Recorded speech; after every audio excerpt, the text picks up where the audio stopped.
Hi, welcome to this subject in which we take you along a journey which will hopefully lead to you mastering international financial reporting standards. In doing so, we're going to be teaching you to be able to read, understand, and apply accounting standards by yourselves. In doing so, we're going to follow the following basic path. Initially, we'll direct some attention at the context within which financial reporting occurs. This is necessary because unless you understand the context, then you have little way of having a meaningful understanding of the accounting standards. In terms of thinking about the context, I'll ask you to think about the uses of information and general purpose financial reports, and we need to recognize that there are quite diverse users and quite diverse uses of the information in these financial reports. And that very much informs us as to why we need regulation. And once we understand why we need regulation, we can then start to think about who provides that regulation, the source of the regulation. So this is very much preparatory, providing background information, which is very necessary before you can actually start to read accounting standards.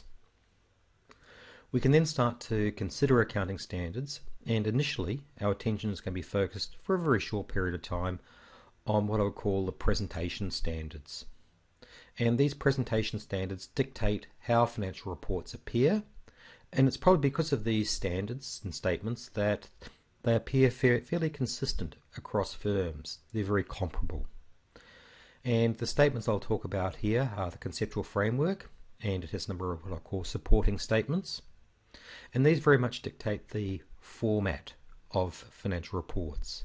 And when I talk about the format of financial reports here, what I'm talking about primarily are paper-based financial reports. However, we need to also understand that's potentially changing with the development of digital financial reporting, and so we'll consider that briefly. Once we understand what financial reports look like generally, we can start to think about, well, what are the numbers that go into them? And we're going to adopt a two-stage process to doing this. The first stage is to look at the major building blocks that go into financial statements: income, revenue and expenses, assets, liabilities.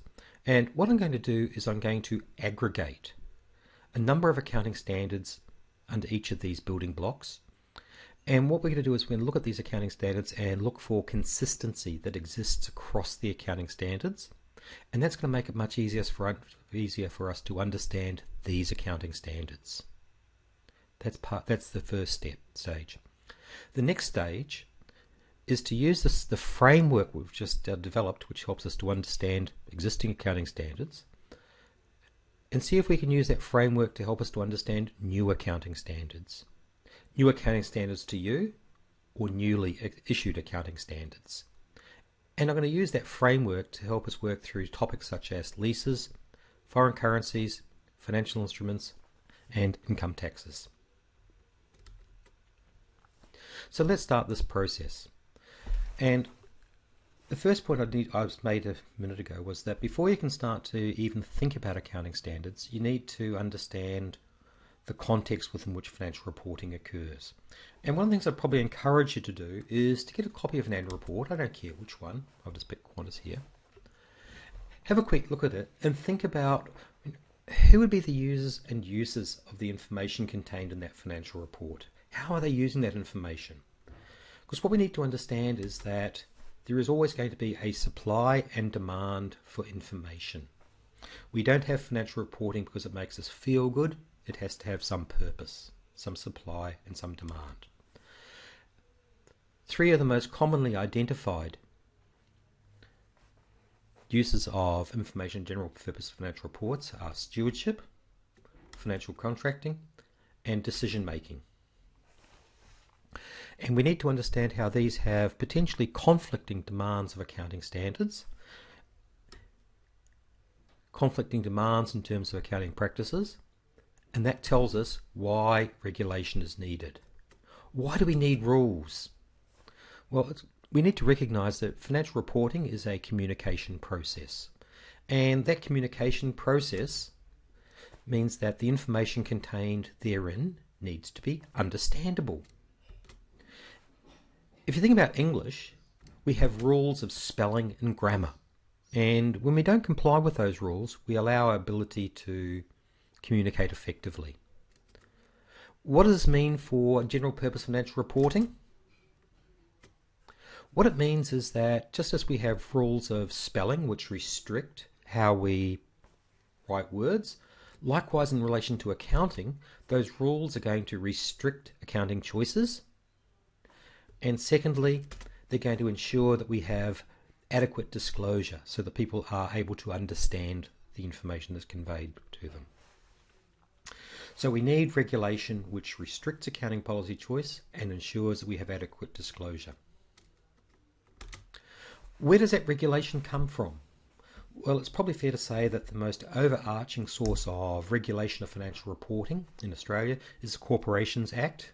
And you might have a look at Chapter 2M, and that tells you all about companies having to maintain proper books and records, having to prepare financial reports, having to apply with accounting standards, but doesn't dictate what those accounting standards are.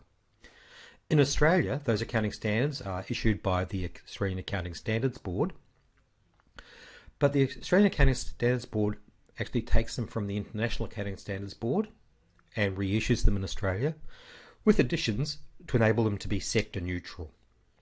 We're not going to be so much focused on the sector neutral parts here. We're going to focus on the international accounting standards because that's what most people around the world are interested in.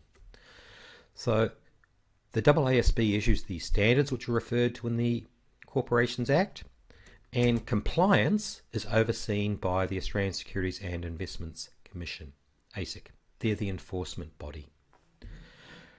The ASX also has its listing rules which can impact financial reporting and disclosures by corporations, and these are the entities that basically dictate the regulation in Australia.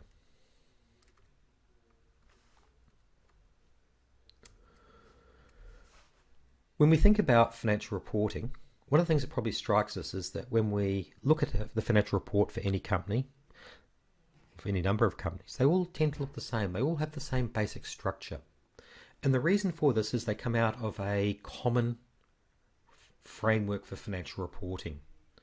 Central to this framework is the conceptual framework, and I've described the conceptual framework as being very much a consensus document which tells what accountants generally think they're doing when they prepare general purpose financial reports. It very much tells us why we have general purpose financial reports.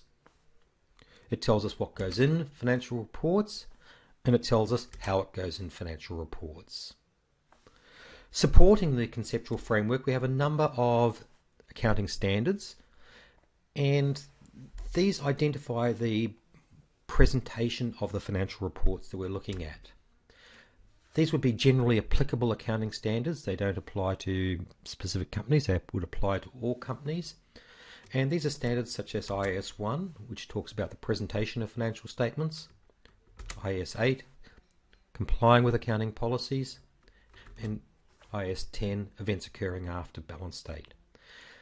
Collectively, these standards very much dictate the basic structure of financial reports. Not the detailed numbers that go in them, but the general structure. It's like a framework. And so I think that before we start talking about where the numbers go in, we need to understand what that framework looks like. It's also fair to say that there have been limited developments in financial reporting over the last 100 years, and whilst they're getting longer and more complex, they still follow the same basic format. However, that's going to change. It's going to change because of technology, and historically most of our attention has been focused on paper or electronic paper financial reports, but increasingly we're going to move to an environment of digital financial reporting, and what this means is machine readable general purpose financial reports. For this to happen, we need to have some standardized system of allowing data to be extracted from financial reports, and currently that envisages or entails the attaching of XBRL, Extensible Business Reporting Language tags, to items in financial reports, which allows the data to be electronically extracted. Once you have the data extracted, you can reformat it and you can subject it to quite sophisticated analysis. the artificial intelligence age is coming to us. So we need to understand that in addition to presenting the financial statements in a very traditional way, we're also going to be seeing in the foreseeable future a much more exciting way of presenting information.